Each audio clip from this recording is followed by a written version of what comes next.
Good morning. Welcome to Mornings with Mrs. Freeze. It's Tuesday morning, May 12th. And in case you're wondering, I had a really nice Mother's Day. My family has a notebook that they each write in for me, a little letter on Mother's Day. I love it very much because then I can look back and see their other letters, and it's lovely. And so I thought I would read you Amelia's because it is awesome. So she wrote, I don't know why Dad calls you Karen, since you never complain and you never cry. You're definitely not a Karen, at least not compared to Karen the kitten.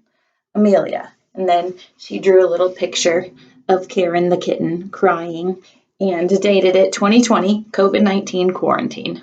So I won't forget. So isn't that awesome? I died. It was so funny. So that was Mother's Day. Oh, they also made me a nice meal, and we got some flowers to plant, but didn't plant them because of the weather. So there's that. And then yesterday was just kind of a day. Like, I don't know if it was because the excitement of Evan's birthday and Mother's Day were done, but it was just ugh. So there are definitely those days at the Freeze house too. So, but I think today will be a better day. I've already ran 9 miles today. It's 9:34 a.m. right now. And I'm feeling pretty good about that. So we'll see what the day holds. So, okay. So for the Mrs. Freeze story of the day, one of my biggest weaknesses is I have no sense of direction. Like really bad, like kind of astounding how bad my sense of direction is. Like, okay, so I've been teaching at Shenandoah for like almost 20 years now. And sometimes the kids and I go on adventures on the way home, and sometimes I get a little lost. And it's only 10 miles, and I've been teaching there for like almost 20 years. So yeah, there's that. And the biggest thing that's come up in the past, I don't know, how long have they been around? 5 or 10 years, I don't know, whatever, but they're growing, is roundabouts. Oh, I hate those things. Oh my goodness. I go in them and then I just get all like dizzy and confused and I don't know where I'm going. And my GPS does not help things because it says things like take the second exit. And I don't know. Just tell me if I'm going straight or if I'm turning left. Like, and I'm going the long way around, but I'm turning left. Like, I get that. So Elena always has to translate for me and, tell me you're going straight, Mom, through the roundabout. So, they're terrible. I've lived by the one by Hoosier Park for like almost 20 years now. And sometimes, we take the back way if we're going to go over to Marshall's or something like that. And sometimes I still go out the wrong exit. And then I go to 38th Street and I don't even want to go to 38th Street. Ugh, they're terrible. But also sometimes, even though I know, like I'm really bad at directions, like awful, I still think that I'm better at directions than my GPS. I know that doesn't make any sense, but so like Elena and I were in Louisville one time. And we were trying to find this shopping center, and I had never been there before. But it just didn't feel right the way the directions were telling me to go. I just didn't think they were right.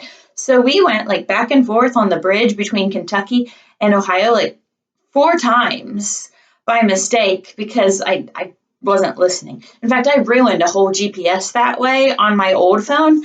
Her name was Bertha. I don't know if you guys name your GPSs, but that was her name. And I think she got mad at me because I didn't listen to her. And so after a while, she was like, fine, if you're not going to listen, then I'm not going to talk to you. And she just wouldn't talk after that. She would still put the directions like in writing, but she wouldn't talk. So try not to do that to my new phone because I don't want to make her mad too. But I don't know, sometimes I just think I know better. So it's not very good. So anyway, there's the Mrs. Freeze stories of the day. And okay, so roundabouts make me think about circles. And circles make me think about Jesus. So that might seem a little weird to you, but in John, in chapter 1, it says, the Word became flesh in the beginning was the Word, and the Word was with God, and the Word was God. Sorry, got ahead of myself. And so circles. Circles existed before you. Circles existed before me. Circles existed before people knew that they were called circles. There were circles, that's the thing. And so then in the Old Testament, the people got to know about God. He didn't reveal himself in flesh to them, but he told them about himself.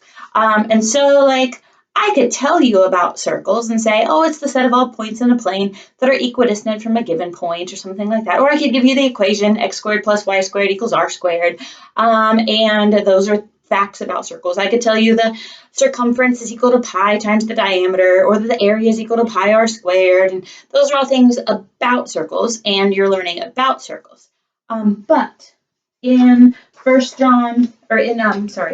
John chapter 1, verse 14, it says, so the Word became human and made his home among us, and he was full of unfailing love and faithfulness. And we have seen his glory, the glory of the Father's one and only Son.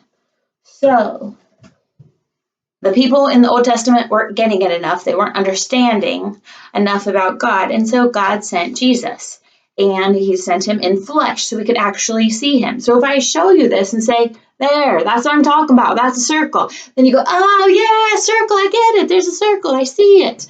And so that's how we see the glory of God, is through Jesus. And that's how the people around us can see the glory of God, is they can see Jesus in us. So there you go. The Word became flesh and dwelt among us so that we could see his glory, just like you can see this circle.